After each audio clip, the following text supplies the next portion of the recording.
Salut, je suis Miguelito, raconte. Connais-tu l'histoire de l'empereur et du rossignol? Tu vas voir que même tout puissant, un empereur ne peut pas obliger un rossignol à chanter pour lui. Et à la fin, je te dévoilerai la morale de cette histoire, avec en plus un petit bonus qui risque de te surprendre. Alors ouvre bien tes oreilles et embarque avec moi dans cette aventure que je te raconte maintenant.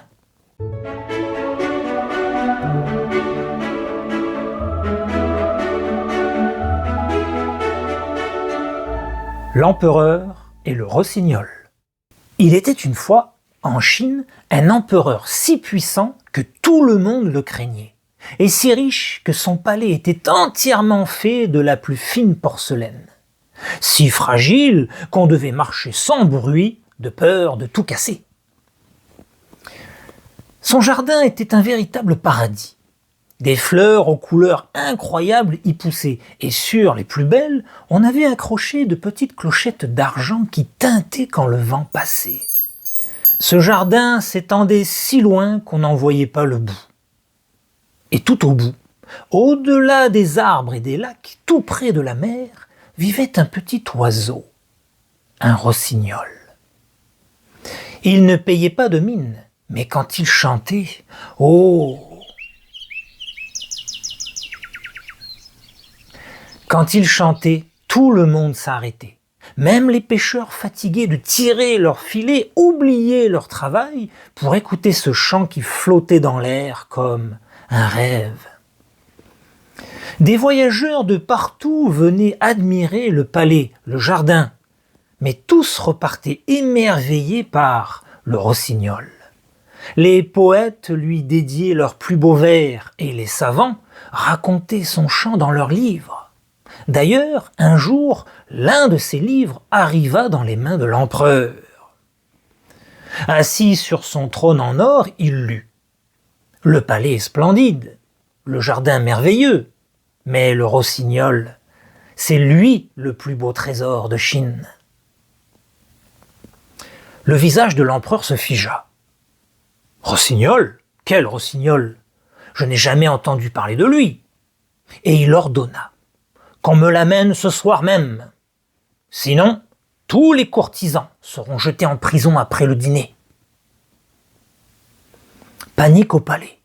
Le chancelier, qui était le plus grand responsable du palais, se mit à courir partout. Personne ne connaissait cet oiseau. Jusqu'à ce qu'une jeune cuisinière murmure « Je le connais, moi. Chaque soir, je l'entends chanter quand je rentre de chez ma mère malade.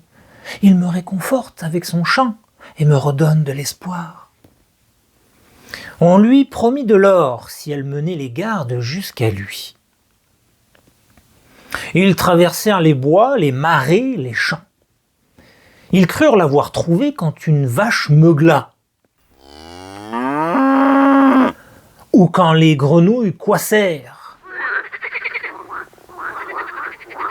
Mais la jeune cuisinière les corrigeait à chaque fois. « Mais non, ce n'est pas lui, disait-elle. » Et soudain, un chant, léger, pur, émouvant. « Le voilà, dit-elle.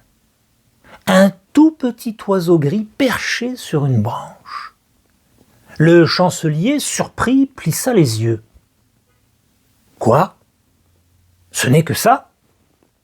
Mais il n'a rien de spécial. » Mais dès que le rossignol chanta, tout le monde fut bouleversé.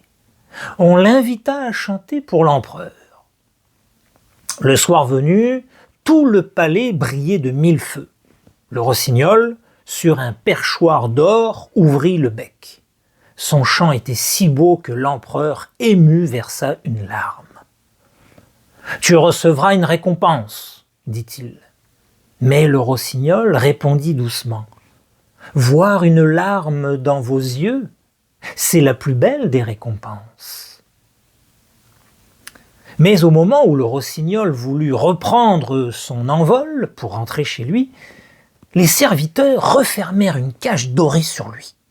« Tu resteras ici, dit l'empereur. Ton chant est trop précieux pour que je te laisse partir. »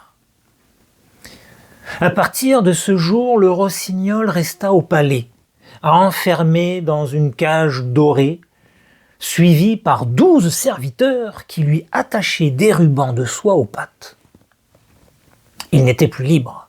Il chantait toujours, mais son chant avait perdu de sa magie, car un oiseau enfermé ne chante jamais aussi bien qu'un oiseau libre.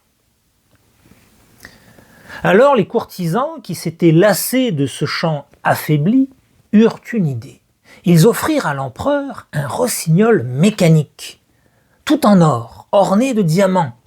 Il brillait, il bougeait et il chantait toujours la même mélodie sans jamais se fatiguer. L'empereur en fut émerveillé et il ne voulait plus entendre parler du vrai rossignol. Celui-ci fut donc libéré et renvoyé loin du palais. Désormais, l'automate chantait tous les soirs toujours la même mélodie. L'empereur s'en contenta jusqu'au jour où le petit mécanisme se cassa. Et le temps passa. Mais un jour, l'empereur perdit sa femme d'une maladie. Il en fut profondément bouleversé. Une grande tristesse s'empara alors de lui et il resta inconsolable. Ni les musiques du palais, ni les spectacles, ni les courtisans ne parvenaient à apaiser son chagrin. Plus personne n'osait entrer dans sa chambre. Mais soudain, une voix familière s'éleva dans la nuit.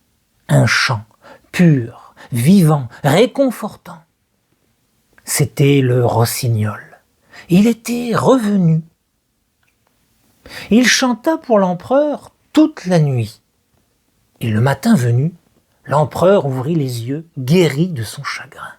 « Tu m'as sauvé, dit-il. » Le rossignol lui répondit « Je ne peux vivre en cage, mais je chanterai pour vous quand vous aurez vraiment besoin de moi. » Et il s'envola, libre, vers les arbres du jardin, laissant derrière lui un silence empli d'espoir.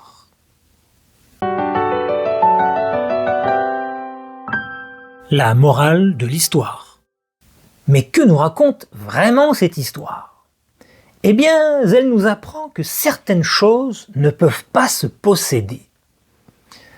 L'empereur avait tout. Un palais en or, des jardins immenses, des serviteurs qui se pressaient autour de lui.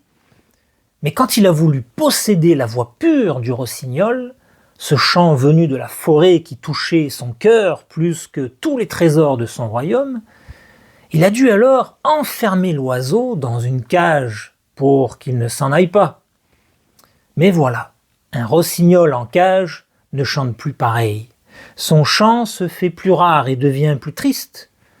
Ce qui était beau parce que libre devient maintenant normal et sans intérêt. Alors on a offert à l'empereur un rossignol mécanique qui chante toujours pareil et ne s'envole jamais. C'est pratique, mais ce n'est pas la même chose, surtout lorsque celui-ci finit par se briser. Donc en résumé, parfois, à vouloir tout posséder, on finit par tout perdre. Mais dis-moi, penses-tu, toi aussi, qu'il est bien de mettre un oiseau en cage pour l'écouter chanter? Réfléchis bien et n'hésite pas à me partager tes idées en commentaire. Cette histoire du rossignol ne sort pas de nulle part. Elle a été inventée il y a bien longtemps par un homme qui s'appelait Hans Christian Andersen. Ce monsieur-là n'avait jamais été en Chine. Mais il rêvait de ce pays lointain, plein de jardins, de porcelaine et de mystères. Un jour, Andersen a entendu une drôle d'histoire. On aurait offert à un empereur, peut-être celui du Japon, un oiseau mécanique fabriqué en Europe. Oui, un oiseau qui chantait tout seul quand on tournait une petite clé. Et là, Andersen s'est posé une question toute simple. Mais si on a déjà un vrai rossignol, pourquoi préférer une machine? Pourquoi choisir une copie, même brillante, quand on a un vrai juste devant soi? Et c'est comme ça qu'est née l'histoire de l'empereur et du rossignol. Voilà, j'espère que tu as aimé cette histoire, et si tu veux m'encourager à en publier plein d'autres, n'oublie pas de t'abonner pour découvrir toutes les autres sur la chaîne, alors dépêche-toi, mes histoires n'attendent que toi. Dans cette aventure-là, même avec beaucoup de volonté, la pauvre petite araignée ne peut pas rivaliser contre l'hirondelle.